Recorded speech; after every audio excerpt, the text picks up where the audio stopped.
Il y a 20 ans, Manolo 16, alias Fat Balba, a réalisé son rêve depuis qu'il est devenu directeur de l'équipe 11 en 1989, obtenir de l'UCI la création d'une ligue fermée d'équipes appelée UCI Pro Tour, une monstruosité que le président corrompu de l'UCI, et ami proche de Lance Armstrong, un Verbruggen, a créé grâce à l'insistance de Fat Balba, cette UCI Pro Tour qui avait même un maillot ridicule pour le coureur numéro 1 de son classement et qui avait des compétitions risibles comme le Team Trial d'Eindhoven qui servait aux équipes dopées comme la Gerolsteine, du Dr Mark Schmidt ou la CSC de l'ami du canal et salle dopée Bjarne Riis à obtenir de riches points UCI qui leur servaient à obtenir plus d'argent pour se doper. 16 n'a pas pu profiter de sa ligue cycliste fermée parce qu'il était impliqué dans l'opération Puerto, mais aujourd'hui, de nouveaux patrons d'équipe, comme Richard Plug de l'équipe Visma du petit dictateur Jonas Vingegaard, du multitool Wout van Aert ou du dopé Michael Esman, veulent limiter et obtenir une riche part du gâteau, selon eux, insérer rire, est fait, pour défendre les intérêts du cyclisme intérêts qui sont plutôt les leurs. Car comme 16 il y a 20 ans, le journaliste néerlandais est aujourd'hui le président de l'International Team Association, et a donc le pouvoir nécessaire pour tenter de faire aboutir leurs sales idées.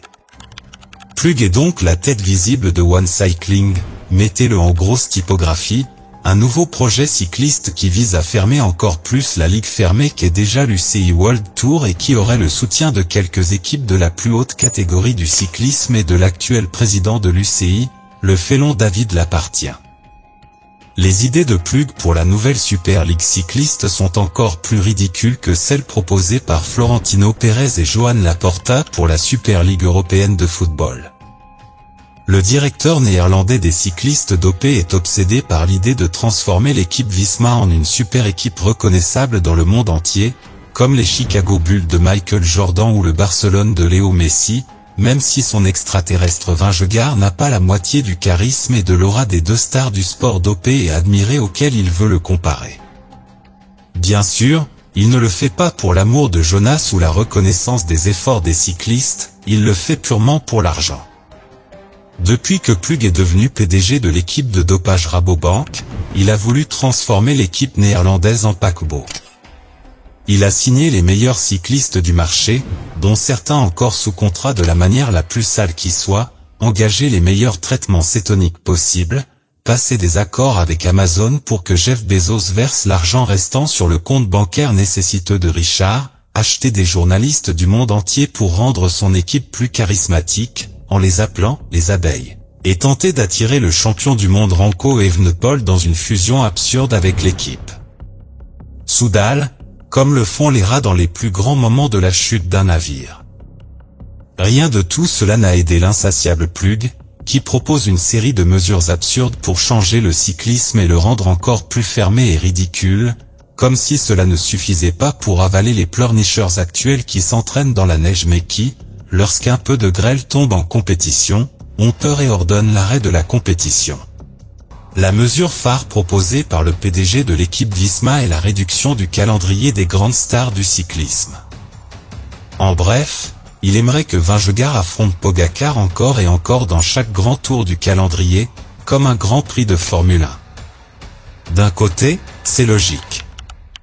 La plupart des compétitions suivies par les fans, qui sont de plus en plus jeunes et de plus en plus fanatiques de contenu facile à digérer dans cette McDonaldisation de la société, sont les courses mettant en scène des stars du spectacle comme Van der Poel, Evenepoel ou Superman Lopez,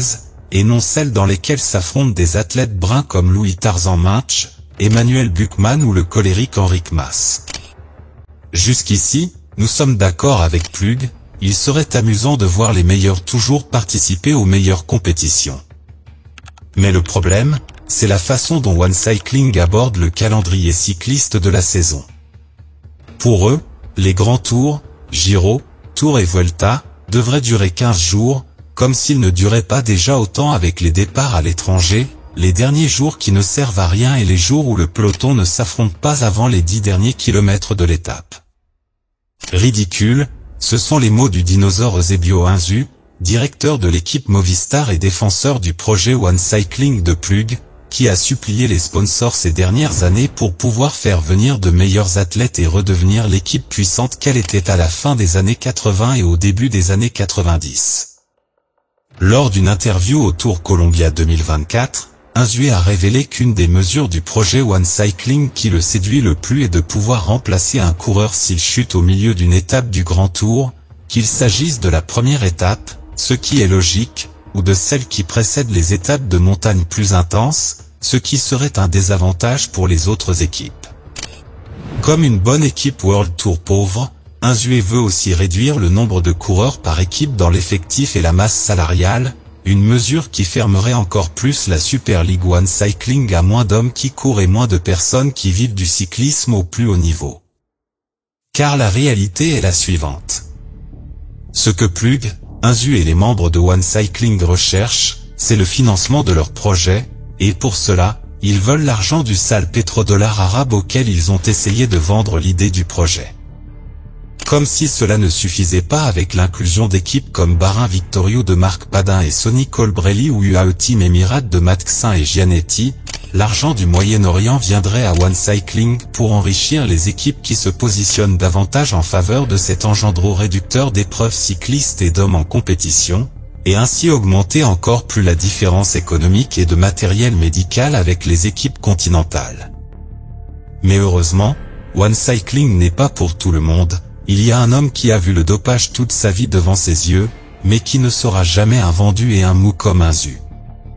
Nous parlons du mâle alpha de Soudal Quick-Step qui ne permettra pas à des coureurs médiocres comme Sam Bennett ou Mark Cavendish de monter sur sa vieille barbe, et encore moins le fera-t-il avec des gens comme Plug qui a essayé d'acheter son équipe d'une manière sale et ignoble. Dans sa chronique classique qui s'en prend à tous ceux qui bougent, Lefebvre a répondu à One Cycling en assurant que les grands tours devraient durer 21 jours, et que si une équipe subit des pertes, comme cela s'est toujours produit, elle passera à un plan B, ou Rabobank n'a-t-elle pas continué à concourir après avoir expulsé Chikin Rasmussen lors du Tour de France 2007 ? Lefebvre, un vieux chien, ne se fie pas non plus à d'éventuelles blessures fictives, car en voyant des cas comme le récent Covid de son cycliste Remco Evenepoel dans le Giro 2023, il sait parfaitement que des médecins impartiaux et français seront chargés de déterminer qui et qui ne peut pas concourir et être remplacé dans les règles absurdes de One Cycling. Selon l'amateur de vin belge, le cyclisme ne changera pas tant qu'il sera dans le World Tour, et nous nous en félicitons. Parce que David Lappartient est déjà convaincu, avec de l'argent arabe et de fausses promesses, de faire du cyclisme le nouveau Super Bowl ou la Ligue des Champions. Parce que Richard Plug est prêt à tout pour obtenir encore plus d'argent une fois qu'il sera dans le métier. Parce que Zebio Unzué a besoin de financement pour avoir un plan de retraite idéal pour Abarca Sport. Mais heureusement, les Arabes n'ont pas mordu à l'hameçon. Espérons que les Chinois, les gringos ou qui que ce soit qu'ils veulent essayer de convaincre de mettre l'argent, ne le feront pas non plus. Espérons que l'histoire ne se répète pas 20 ans plus tard, car nous avons déjà vu à quoi a conduit la monstruosité de Fat Balba. Espérons, en bref, qu'ils ne transformeront pas le cyclisme en un cirque dirigé par Gérard Piquet.